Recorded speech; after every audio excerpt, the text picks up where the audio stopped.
You're comparing. And comparison is one of the quietest ways to lose your peace. Because the moment you compare, your life stops being your life. It becomes a scoreboard. You look at someone else's progress, and suddenly your own progress feels invisible. Even if you're doing well, even if you're improving, even if you're trying. If you've ever felt this pressure, like life is moving fast and you're late, this video is for you. In the next few minutes, I'll show you why comparison hurts so much, how it distorts your timeline, and a simple reset to return to your own path. Let's begin with something honest. Comparison is not just a habit. It's a survival instinct. Your mind is designed to scan the environment, to check where you stand, to protect you from falling behind the tribe. So when you compare, you're not weak, you're human. But what worked in survival doesn't work in modern life. Because now you're not comparing with 20 people around you. You're comparing with thousands of people online. People showing their best days, their best angles, their best moments. And your mind forgets one truth. You are seeing their highlights, while living your behind the scenes. That's why it feels unfair. You see their results, but not their sacrifices. You see their confidence, but not their fear. You see their celebration, but not their uncertainty. So your nervous system receives a false message. Everyone is ahead, and I'm falling behind. Now let's talk about why this feeling becomes so painful. Because comparison doesn't just measure, it judges. It doesn't say, they are doing well. It says, I'm not doing enough. It doesn't say, they are progressing. It says, I'm late. And slowly, a poison enters your inner world. Shame. Not loud shame. Quiet shame. The kind of shame that makes you rush. The kind of shame that makes you doubt. The kind of shame that makes you forget your own growth. And this is why comparison is exhausting. Because it turns life into a race you never agreed to run. Now here is the biggest illusion comparison creates.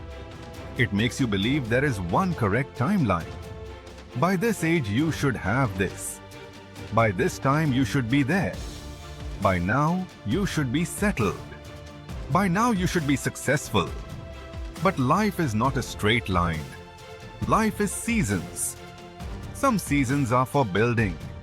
Some seasons are for healing. Some seasons are for waiting. Some seasons are for learning. Some seasons are for restarting. And if you are in a season of healing, but you compare yourself to someone in a season of expansion, you will feel behind, even when you're exactly where you need to be. So let me ask you something gently. Are you actually behind, or are you in a different season? Now let's go deeper. Comparison gets worse when three things happen. The first is low energy. When you're tired, your mind becomes negative. It cannot see progress clearly. It only sees gaps. So if you're comparing more lately, check your sleep, check your rest, check your nervous system. The second is lack of direction. When you don't know what you want, other people's lives look like a map. So you start copying their goals. And then you feel late in goals that were never yours.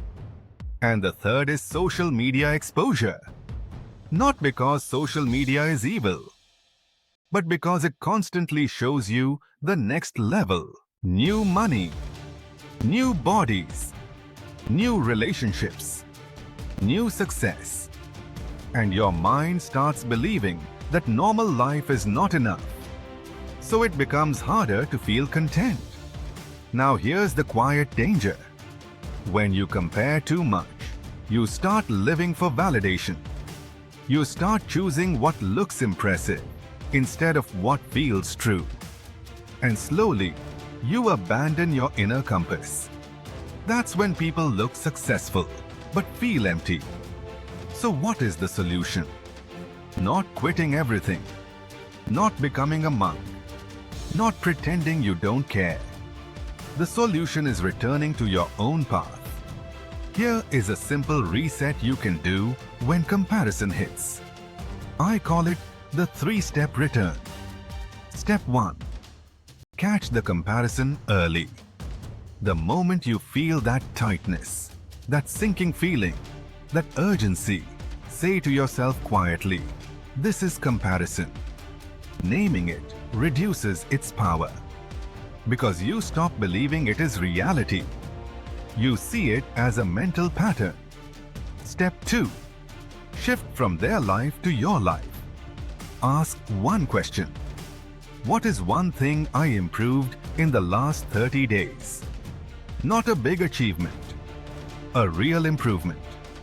Maybe you became more disciplined. Maybe you handled your emotions better. Maybe you started showing up again. Maybe you stopped quitting so fast. Maybe you healed something silently. Write it down. Because comparison deletes memory of progress. And progress is your medicine. Step 3. Return to your next small step. Not their next step. Your next step. Ask, what is the next obvious action for my life? One call, one workout, one application, one page, one honest conversation, one skill practice. Tiny, clear, doable. This brings you back to movement that is yours. And movement that is yours creates peace. Now I want to add something spiritual. Sometimes comparison is not just jealousy. Sometimes it is a clue. It shows you what you desire. So instead of judging yourself, ask, what is this showing me? Is it freedom you want? Is it love you want? Is it stability you want? Is it recognition you want? Is it growth you want? Then bring that desire back to your path. Not as pressure, as guidance. Because your path is not late. Your path is alive. And the truth is, everyone you compare with is also struggling with something you can't see. Even the confident ones. Even the successful ones. Even the ones who look ahead. So the real question is not who is ahead. The real question is who are you becoming? Because life is not a race, it is a practice. A practice of becoming more honest, more grounded, more aligned. So today, if comparison has been hurting you, take one breath. And remember this, you're not behind, you're comparing. And you can return to yourself in one moment. Close your eyes for 2 seconds. Exhale slowly. And come back to your next step. If this video helped you, stay here. This channel is for people who want their mind back. Not by rushing, but by remembering. One breath at a time. Right now, come back.